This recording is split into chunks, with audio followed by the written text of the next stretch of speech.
This is not a manufactured crisis. This is truly an emergency. Your oath to the American people, your oath to the President of the United States. No, man, the oath, as you know, is to the Constitution. Congress could fix the majority of the issue in 15 minutes. It's identity politics. The Democrats keep pushing back a vote on a resolution to condemn Congresswoman Omar's anti-Semitic remarks. Anti-Semitism is a genocidal hatred unlike any other. It led to the greatest crime against humanity. Congresswoman Rashida Tlaib said she'll introduce articles of impeachment. I will be joining folks and advocates across the country to file the impeachment. Funerals begin today for the 23 victims of the deadly tornadoes in Alabama. President Trump will tour the devastation in Lee County tomorrow. This week, I was diagnosed with stage 4 pancreatic cancer. I'm going to fight this.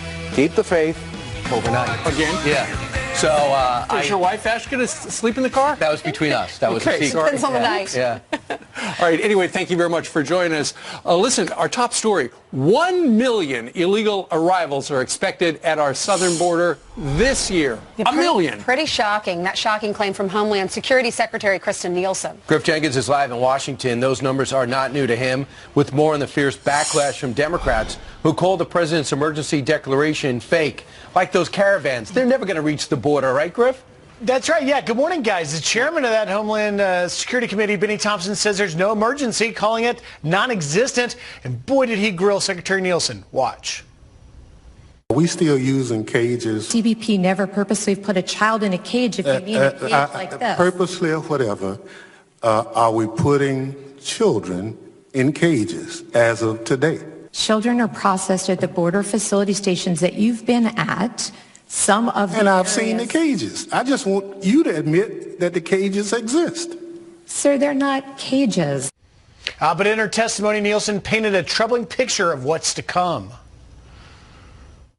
The projections are dire. At the current pace, we are on track to encounter close to 1 million illegal aliens at our southern border this year. Our capacity is already severely restrained, but these increases will overwhelm the system entirely. This is not a manufactured crisis. This is truly an emergency. After the hearing, I confronted Chairman Thompson regarding his non-emergency assertion. He had visited the border in El Paso. At the same time I was in Juarez. Here is what he had to say. I look at what the numbers say. At that time, the numbers were down. If we would do what the system requires to be done, then I think we can accommodate it. But when we create situations where the law doesn't allow for it to be created, it's a manufactured crisis. Here's the problem with that. The numbers. He says it was down when, in fact, according to the numbers we released and reported here yesterday, apprehensions for family units in El Paso is up 1,689% from this time last year. I pressed him specifically on that as well, and he walked away. Guys? There you go. All right, Griff, thank you very much. Let's bring in Michelle Malkin, syndicated columnist and author as well, and she joins us today. Michelle, yesterday we had Sarah Sanders on, and she said in February alone, 76,000 people were apprehended as they came into our country. She said it's the same as MetLife Stadium, which is just across the river over in New Jersey. When you think about that, in 1 month. In 1 month, if you had a stadium full of people every month, that's over 1 million. That's approaching 1 million people, as we just heard from the expert yesterday. Yeah, we're talking about populations of cities now, essentially. And if you put out those projections, you know, over the long term, it is alarming. And, you know, I said at CPAC that the red emergency lights are blinking on America. And this has been a long brewing problem. I think that what the White House should do is put live stream cameras at the ranches on the border of ranchers and property owners who've been warning about this for decades. And that's the problem, is that the Beltway swamp is so out of touch with the humanitarian crisis, the economic crisis, the cultural crisis that has been created by negligence and apathy in both parties, unfortunately. And, you know, you've got Republicans Republicans who are not going to side with the president on a national emergency declaration? What is going on here? And in the meantime, things are going to just get worse. You guys have quoted that the projections for this year will be up to 1 million of these families and illegal alien migrants coming from South and Central America. And where are they going to go? You know, where's the detention space for these people, let alone the fact that they're just going to be turned out and let loose into the country. These are future Democrat voters who are never going to budge from the left. It is an electoral crisis for the Republican Party as well. Do we have a social safety net for the people of Guatemala or El Salvador or the people of America, which is already overtaxed? 87% of the people apprehended coming here illegally from Central America don't go through the port of entry. That's why you need a barrier. So in terms of what Democrats and Republicans are looking to act on, they both are beginning to agree on a humanitarian crisis, so it shows a little bit of progress. Nancy Pelosi is quoted this way, says, I don't just... that's about our next one. Yeah, that's about our next one. But in particular, you cannot get leadership on the Democratic side to go along with this. But you did see some breaking over the course of 3 hours because these apprehension numbers are hardcore facts. There's no opinion in them. Yeah, well, the Democrats have talked out of both sides of their mouths for years now on the need for border security. We need smart border security, dumb Nancy Pelosi says. You know what? All of this argues for is for President Trump to take executive action and simply shut it down. And the magnet is still untouched here of asylum. That's what's drawing these families. They know that they will be caught and then released into the country if they simply make a false claim of credible persecution. Michelle, let's talk about Ilhan Omar, the freshman congresswoman. There was a House resolution that was meant to prevent anti-Semitism after some of the comments that she made. It looks like now Nancy Pelosi is bowing now to the radicals. They're all changing their tunes. She's saying that it was not intentionally anti-Semitic. And then she says this, I don't think this is just about comments by Congresswoman Omar, which I do not think were intentionally anti-Semitic. Why the change of tune? They were condemning her at first, and now they're putting new language in this resolution that might not even pass. Yeah, Nancy Pelosi fears the radical left, and the fringe has become the center of the Democrat Party. This is proof of it. Just a couple of weeks ago, before Ilhan Omar made even worse anti-Semitic comments, Nancy Pelosi was condemning her, right? She said, we should not be engaging in disseminating anti-Semitic tropes. That's an exact quote.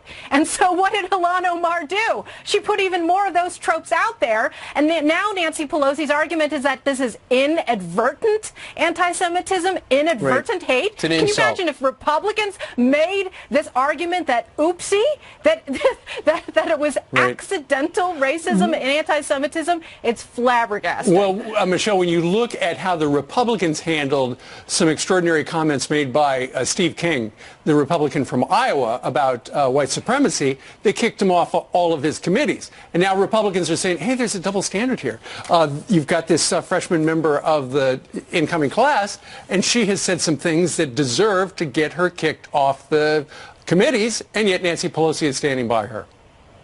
Yeah, well, I think there is a double standard. I know Steve King. I know him a long time. He is a good man, and I think that he was thrown under the bus by people who made knee-jerk assessments about the New York Times, which is essentially an anti-Republican, anti-conservative organ. And so, yes, you can talk about double standards here, but let's talk about another double standard. The fact that Governor Northam, Mr. Blackface, moonwalking Michael Jackson impersonator, is still in office out of all of this time. So, and let me talk about something else, which is that President Trump is the strongest defender of Israel, and yet he continues to be subjected to attacks by the SPLC and others that he is anti-Semitic. It's absolutely absurd, and I think if Nancy Pelosi continues down this path, karma is going to come back at her, because this Ilhan Omar is obviously beyond control, and if you think that she's going to be the reined Democratic in Party after is this, split you're right kidding now. yourself. Has she lost control of the Democratic Party, Nancy Pelosi? She absolutely has. Like I said, the fringe has become the center of the Democrat Party. And you look at the field of candidates for the Democrat presidential nomination, and who are they all backing? Ilhan Omar. Yeah, they're all spineless. And so far, she's lost total control of the party. They're also moving ahead on impeachment. And she told the party, not yet, we're not ready, as did other chairmen of other committees. But they're going ahead, and they're going to offer it sometime this month. Michelle Malkin, thanks so much. Thanks, Michelle. You bet. Take care. Okay, Jillian has some headlines for us. Hey, Jillian. That's right. Good morning. Let's start with this. And all of the missing people from that deadly Alabama tornado are now accounted for. Today, 2 of the 23 victims will be put to rest. Take a look. These wooden crosses set up to memorialize their lives as anonymous donors pledge to pay for all of the funerals. President Trump will tour the devastation in Lee County from those tornadoes tomorrow. A manhunt is intensifying for this man accused of stabbing an Uber driver in the chest. Look at the shocking surveillance video that was just released showing the suspect attacking the driver in Philadelphia. He pulled out a knife during an argument with a female passenger getting into the car. The driver got away as the suspect wrestled the woman. He's hospitalized in stable condition. A second federal judge ruling the census question on citizenship is unconstitutional. Ninth Circuit Judge Richard Seaborg says the Trump administration's decision to add the question in 2020 quote, threatens the very foundation of our democratic system. He claims it will cause immigrants and Latinos to be underrepresented. The Supreme Court will hear the Trump administration's appeal of the first ruling next month.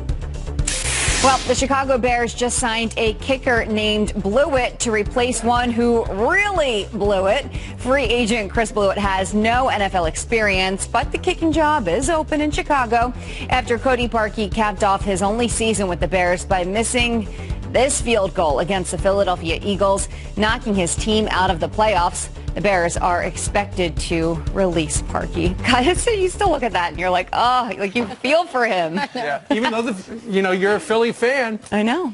It was to your benefit. And Parkey was once on the Eagles. Oh, small world. Yep. All right. Thank you, Thanks, Jillian. Nick Foles is leaving.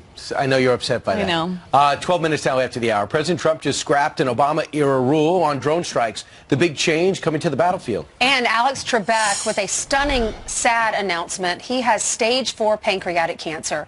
So why?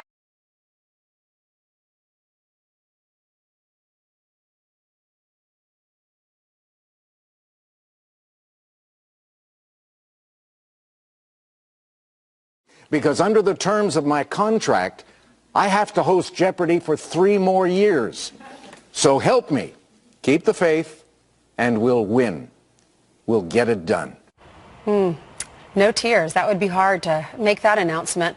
Bless his heart. Longtime Jeopardy host Alex Trebek announced yesterday that he has been diagnosed with stage 4 pancreatic cancer. And according to the American Cancer Society, over 56,000 people will be diagnosed with pancreatic cancer this year, and over 45,000 of those will die of the disease.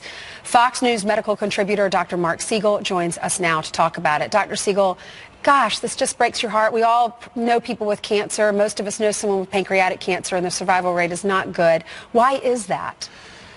It's because it's deep in the body, Ainsley, and by the time you know about it, it can be very far advanced, as in Alex Trebek's case. You don't get warning signs. You may eventually get yellow eyes or lose weight or get back pain.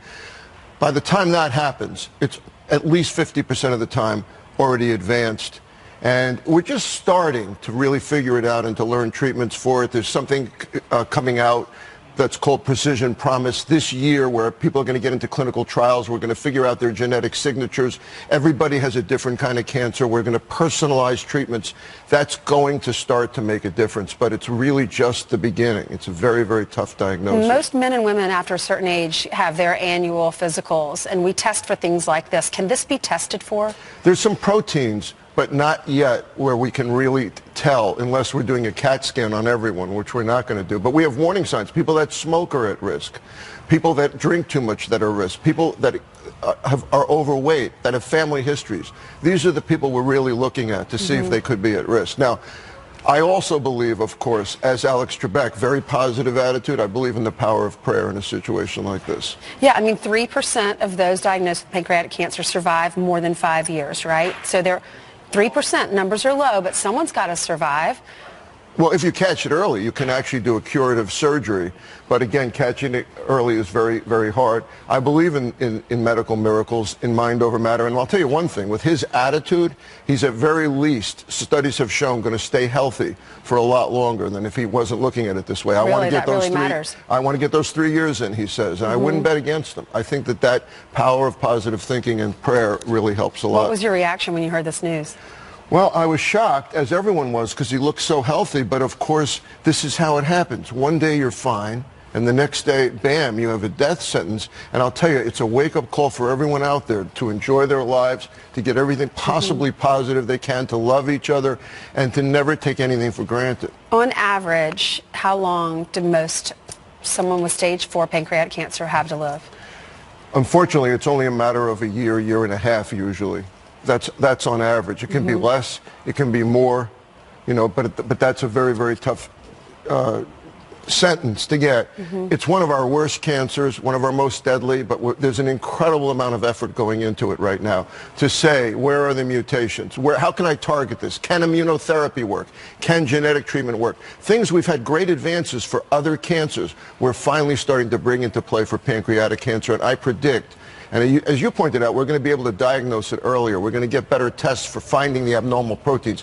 5 years from now, even 3 years from now, we're going to be having a different discussion about this. All right, well, we hope that he's going to continue to work. We all watch Jeopardy. It's just something we have on in the house all the time. And he's done a lot, Ainsley, with charitable Christian organizations, World Vision, around the world, USO, I mean, for the military. He's a good man. He's a good man. All right, well, God bless him. If you're a prayer, remember him in your prayers today. Thanks, Dr. Thanks, Siegel. Ainsley. National Security Advisor John Bolton will join us live coming up. Plus, the Democratic Socialists from New York has a list of moderate Democrats who don't embrace socialism.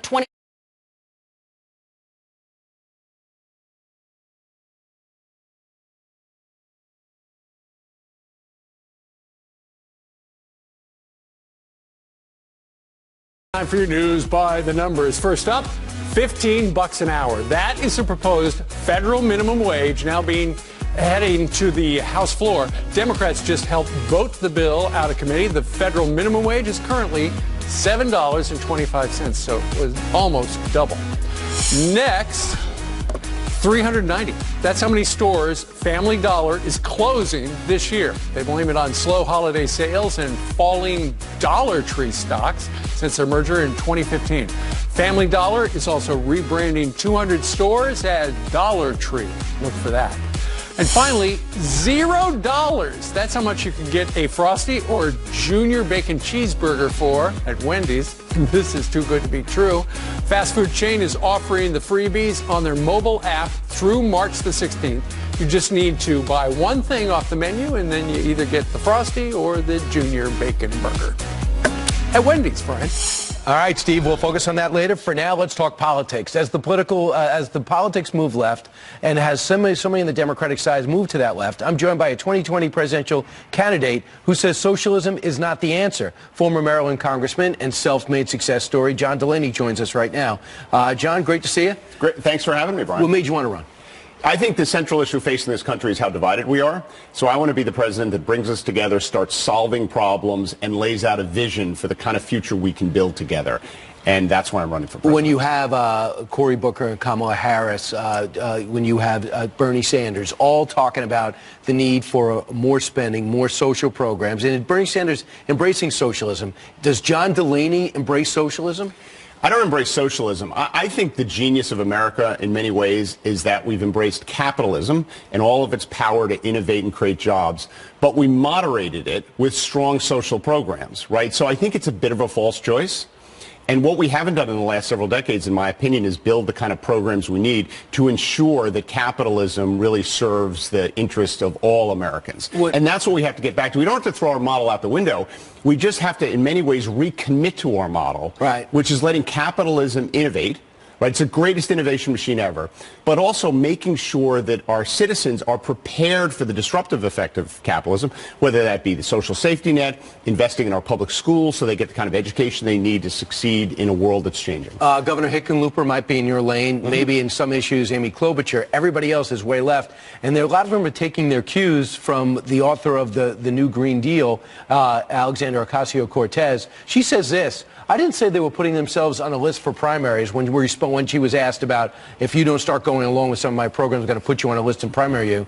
I'm going to be breaking off with procedural voters. They were inadvertently making targets and advocates of pro-ICE vote. So she is somebody who's saying if you're for ICE, if you don't go along with the program, that she's going to look to get people together to primary you. You're not in Congress anymore, but you be a candidate to be primaried.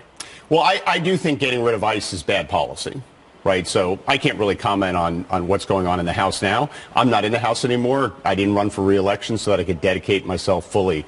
But you know that has a lot to do with the party. Kamala Harris said the same thing. But I think the party obviously is we're kind of going through a big discussion. My sense is the Democratic Party, when I go and talk to voters, right, I've done 24 trips to Iowa, New Hampshire, or 24 to Iowa, 14 to New Hampshire. When I talk to voters on the ground there, they're not nearly as divided as people think they are. In fact, in Iowa, they just did a poll 2 weeks ago, and they asked Iowa caucus goers, Democratic caucus goers, do you want a nominee who will work with Republicans and get things done, or do you want someone who will stick rigidly to their ideological beliefs? It was 86-4. That tells you where the primary voters are. I agree with you. And also, you could say that's where Americans are. You could say where the Tea Party pushed Republicans 8 years ago. You could say many on the left are pushing Democrats now. When you see some of the so-called front runners with the biggest names who say free preschool, free college, and make statements like Senator Elizabeth Warren when she came out and said the rich are freeloaders. Well, you are a self-made success story. Are you a freeloader? Listen, I'm self-made in one context, but I'm also not self-made in other ways, right? You know, my dad was an electrician. His union paid for me to go to college, or gave me a scholarship to go to college, right? So a bunch of electricians helped me go to college, right? So in many ways, no one is really self-made in this country. I used to drive home from the Capitol every day to my house in Maryland, cross the Memorial Bridge, look out at Arlington Cemetery, and then that reminds you that we're all in this together, the sacrifices some people have made. But some of those are good policies. Listen, pre-K, universal pre-K, which I support, that's actually smart policy. And in many ways, it's conservative policy. Because kids who get pre-K, if you look at how they perform across the rest of their educational experience, it's the best investment we make. But, John, that's fine. But you want Washington deciding what should be done in North Dakota pre-K? I would like Washington to create incentives for North Dakota to offer pre-K, right? Washington can't tell North Dakota to offer pre-K, but they can create incentives for North Dakota to create universal pre-K. That's the way you do it. The Washington Post, Jenna Rubin, does a column and calls you the smartest candidate, the smartest presidential candidate that you've never heard of. What's your reaction to that? Well, we got to work on the second half. Right. But you like the first half. Well, you know, listen, I think Jennifer Rubin is a very astute columnist. So, we had a great conversation. We talked about issues. Right? She asked me what I think of the fiscal trajectory of the country. I told her. We talked about what we should do about climate change, which I think we should innovate our way out of the problem. So you don't think we should? You don't think we should make cows old news? Get rid of planes? I think we should put a tax on carbon. Right, and I introduced the only bipartisan carbon tax bill in the Congress. We put a tax on carbon, and we take all the money and we give it back to the American people. So it changes behavior. And then what I want to do is invest in innovation. Because we can innovate our way out of this problem just the same way we have innovated our way out of so many other problems. I guess it depends how you do it. When you see Solyndra, you as a businessman must be a little taken aback. But here's an example, like negative emissions technologies. And this is something you guys should be talking about. These are machines that actually take carbon out of the atmosphere. Right. They exist today. The problem is they're really expensive. If we created a market for them, to do that. Just like we did with wind and solar. You know how the prices came down because we created a market? Right. If we do the same thing with this, the American economy will innovate our way out of this problem. Great to see you, John. Great to meet you in person. All right, and best of luck. Thank you. Straight ahead, National Security Advisor John Bolton sending a warning to North Korea. Get rid of your nukes or more sanctions are coming. He joins us live next. Plus, hockey fans make a big save when the national anthem stops playing. We've got the video that will give you goosebumps. An entire arena of Patriots steps up and sings without any voice, without any words on the Jumbotron. It's always a plus. That won't last long. Yeah, it's early. Hey, let's go down to the White House. John Bolton, the White House National Security Advisor, joins us live where it's a little on the chilly side. John, good morning to you. Good morning. Glad to be with you. Hey, what's going on with North Korea? It looks like, according to satellite imagery, like they're rebuilding something. And that's not good, the president says. Right. He said yesterday he was very, very disappointed about it. He said also quite correctly it's early. We have other kinds of information other than the commercial imagery. But, you know, look, the president spent hours with Kim Jong-un in Hanoi trying to reach the right deal with him. We know what that looks like. It's denuclearization by North Korea in exchange for a very bright economic future. The North Koreans weren't there. We're obviously going to watch what they do, but that's what the president's trying to get to. If they are reassembling, will they use it right away, or can they use it right away? Well, I don't think we really are in a position to say at this stage. Obviously, we have a lot of ways of getting information. We're going to study this situation carefully. As the president said, it would be very, very disappointing if they were taking this direction. John, I heard that there was a last-minute push by Kim Jong-un to keep you guys at the table. How would you characterize what he tried to do when it was clear you were walking out? Well, I don't think there was any last-minute push. There were extensive discussions. I think the president made our position very clear. Kim Jong-un had presented a formula that the North Koreans have tried before. It was unsatisfactory. You know, what they'd like is relief from the economic sanctions. Sure. And compliance with what we want, which is full denuclearization, comes later. That's been a path prior North Korean regimes have used to get a lifeline for their economy. So there was none at the end. Hey, don't go anywhere. What about this? There was no last nuance to their offer. Not that I saw, that's for sure. John, there was some serious reporting that said that the two sides were far apart even before the president left the United States, and he felt like he would be able to persuade Chairman Kim, given his personal relationship. Is that accurate? Well, I think the North Koreans obviously would like to give up as little of their nuclear, biological, and chemical weapons and ballistic missile programs as they could in exchange for very broad sanctions relief, and that's basically what they asked for. The president wasn't buying it. He said, look, we want a big deal. We want the big deal that will give North Korea a bright future, but which results in complete denuclearization. So the president's obviously open to talking again. We'll see when that might be scheduled or how it would work out. But he thinks the deal is there if North Korea is prepared to look at the big picture. Okay, we'll wait and see if there'll be a third summit. Let's go down to Venezuela. The vice president said he wants to revoke 77 visas that were held by or are held by officials in the Maduro government. The White House also threatening to impose sanctions on foreign banks that do business with the government of Venezuela. Tell us more about this. Well, look, the Maduro regime has been ripping off the Venezuelan people since it's been in power, going back to when Hugo Chavez was there. They've plundered the state oil company. They're engaged in illegal drug trafficking. They're moving resources out of the country to what they think are going to be safe havens. We want a peaceful transfer of power from Maduro to Juan Guaido, whom we recognize as interim president, by the way, along with over 50 other countries, most of the democracies in the world. And so we think increased pressure against Maduro and his clique is the way to help the Venezuelan opposition get that peaceful transition of power. All right. Meanwhile, yesterday the president met with Danny Birch. He was the American who was held by Yemen for 18 months. And we're all glad he's out, John. Look, it's a very emotional moment is the best way I can describe it. Whenever the president welcomes an American hostage back, and it was emotional yesterday, Danny Birch said, you know, how glad he was to be an American now that he was back on our soil. And this is the 20th hostage that President Trump has been able to get out of captivity without ever paying anything, unlike the Obama administration paying to get the Iranian hostage, some of the Iranian hostages released. The president also called Crown Prince Mohammed bin Zayed of the United Arab Emirates to thank him for the UAE's efforts to get Mr. Birch out. But with Mr. Birch, his son Ahmed there in the Oval Office, it was really, really great. Now, John, don't complain about the weather. You could have been in here on the couch in air conditioning, but you chose to go to the White House. That was your decision, all right? That's it. I'm ready for it. All right, I hope so. All right. Thank you. Great to see you. Glad to be with you. All right, let's hand it over to Jillian, who has some headlines for us. Hey, Jillian. That's right. Good morning to you. And let's start with this. President Trump is scrapping an Obama-era rule on drone strikes. The president signing an executive order ending a policy that required us to report the number of civilian deaths caused by drones. Previously, intelligence officials had to publish an annual report on deadly airstrikes outside of war zones. Critics of the Obama-era policy said it interfered with counterterrorism efforts. Facebook wants to make its site a little less social. CEO Mark Zuckerberg says the company is focusing more on private conversations and less on publicly shared posts. In a blog post, he promises end-to-end encryption on Facebook and announced plans to merge messaging systems for Facebook, WhatsApp, and Instagram. The changes come amid several information sharing scandals. A hero bus driver jumps into action when a little boy starts choking on the school bus.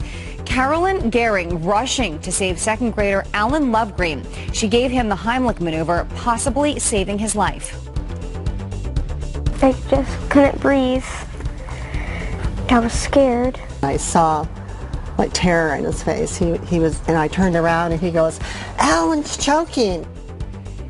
Alan's brother, who first got the driver's attention, called her the hero of the day.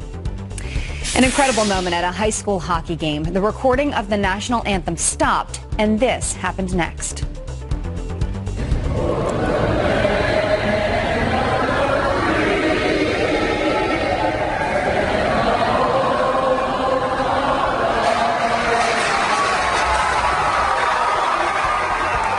The Massachusetts teacher who shot the video says the crowd never skipped a beat. He calls it a real special moment. That's beautiful. The person who was supposed to sing didn't show up. The recording stopped. Good morning and welcome back. Some quick headlines now. A man posing as a DEA agent is busted after he pulls over a real federal agent. Alex Taylor is accused of using his Volkswagen Jetta to make unauthorized traffic stops. The DEA says he had fake badges, handcuffs, along with guns and meth. And this is a really, really good boy. Canine Max posing with a stash of drugs and weapons he helped to get off the street. The Texas police dog sniffing out drugs and helping officers secure a warrant to search a home. 2 people are under arrest. Someone get Max a treat. Exactly. Meanwhile, Jillian, forget K through 12. How about K through 13? Our next guest is calling for an optional 13th year of school to help prepare Boston students for college. This after a recent report by the Boston Globe newspaper that found that 1/4 of the city's valedictorians between 2005 and 2007 failed to finish college within 6 years. Amazing. So could an extra year help? Join us right now, Boston City Councilor at Large, Michael Flaherty, joins us from Boston. Michael, good morning to you. Good morning, Steve. Thanks for having me. So explain how this 13th year would work. Well, obviously, as you mentioned, it will be an optional program. If you think about Boston, we boast of having the best colleges and universities in the world. We also recognize that we're home to 16,000 high school kids that attend the Boston Public Schools. The problem is not enough of our kids are getting into those schools, and the ones that do aren't able to stay in, and so that's a problem. So year 13, very much similar to a PG, which it's not a new phenomenon. A lot of people know it. When I went to school, it was for kids that wanted to enhance their opportunity to get into Division I schools for sports, get faster, get stronger, etc. So this would be a 1-year intense college prep course load program to get those math scores and English scores up, help them with their SATs, so that they can get into these great schools that call Boston their home. At the same time, many of these schools provide scholarship opportunities for Boston Public School kids, but unfortunately, we're not even meeting the threshold to get these kids into the schools. So this is really about helping kids and helping families. Yeah, and Michael, when you look, nearly half of Boston students who enter college do not graduate within 6 years.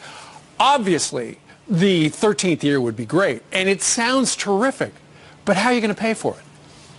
So we have in Boston what's called the pilot program, payment in lieu of taxes. Our colleges, our hospitals, our nonprofits opt in to a payment program. We're hoping that one of Boston's finest colleges, universities want to partner with this. Also, we're looking at a lot of the companies that have been founded here or the ones that are coming here, GE and Amazon, etc. Maybe they would be willing to sponsor and partner this program as well, because they're coming here to tap into the intellectual capital. Sure. We want to make sure that economic opportunity trickles out to the neighborhoods. Well, it's a great town. One of my kids went to college at Boston College. But explain. Me too. Listen, it's a good school. Go Eagles. Let's back up just a bit. How does payment in lieu of taxes work there?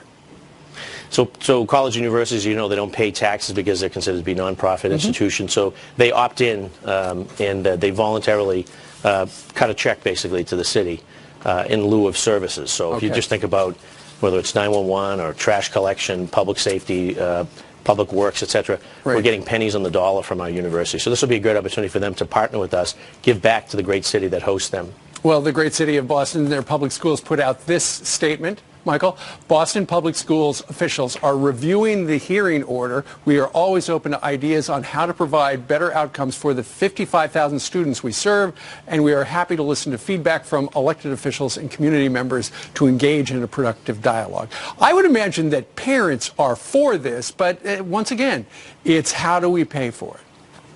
There's a lot of parents are, and this is going to be, it's an optional program. It's going to be the student with the parents, with the guidance counselor, with the school administrator, to see if it's a great fit. And it's not just about getting kids into these great schools. It's also in the trades, particularly those that have a strong math requirement. This is, again, another year of kids that are, this is for highly motivated kids. This is for kids that are serious about going to one of these great institutions or want to make sure that they're prepared for the global economy. Well, let's see how it goes. Keep us posted on this. Michael Flaherty, Boston City Councilor. Sir, thank you very much. Good luck.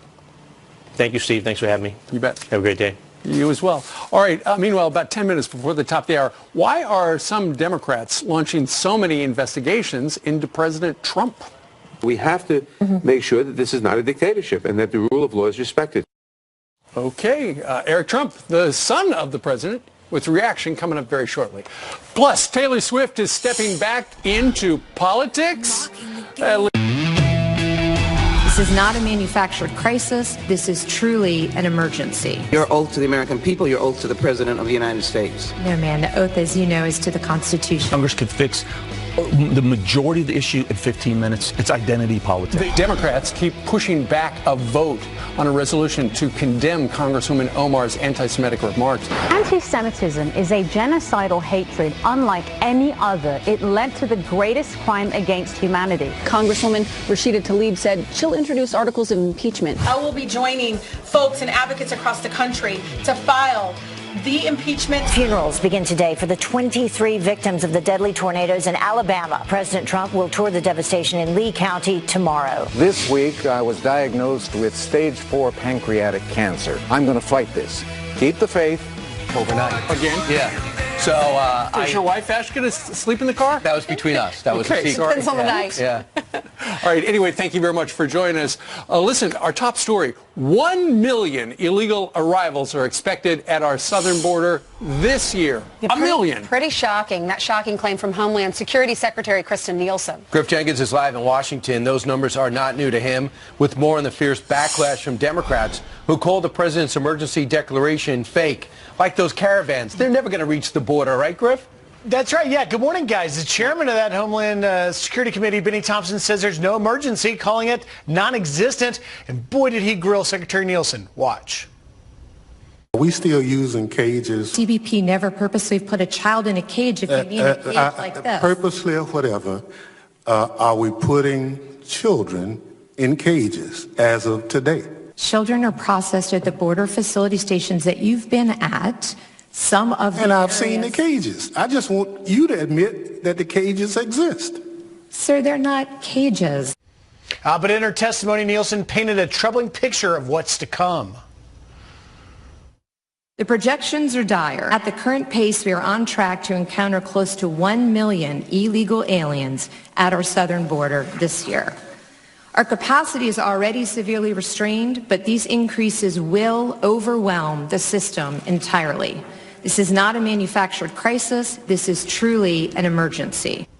After the hearing, I confronted Chairman Thompson regarding his non-emergency assertion. He had visited the border in El Paso. At the same time I was in Juarez. Here is what he had to say. I look at what the numbers say. At that time, the numbers were down. If we would do what the system requires to be done, then I think we can accommodate it. But when we create situations where the law doesn't allow for it to be created, it's a manufactured crisis.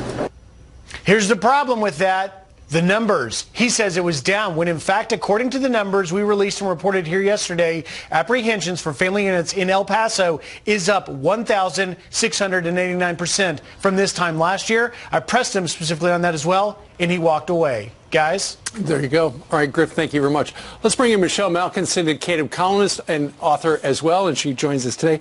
Michelle, yesterday we had Sarah Sanders on, and she said in February alone, 76,000 people were apprehended as they came into our country. She said it's the same as MetLife Stadium, which is just across the river over in New Jersey. When you think about that, in 1 month, if you had a stadium full of people every month, that's over 1 million.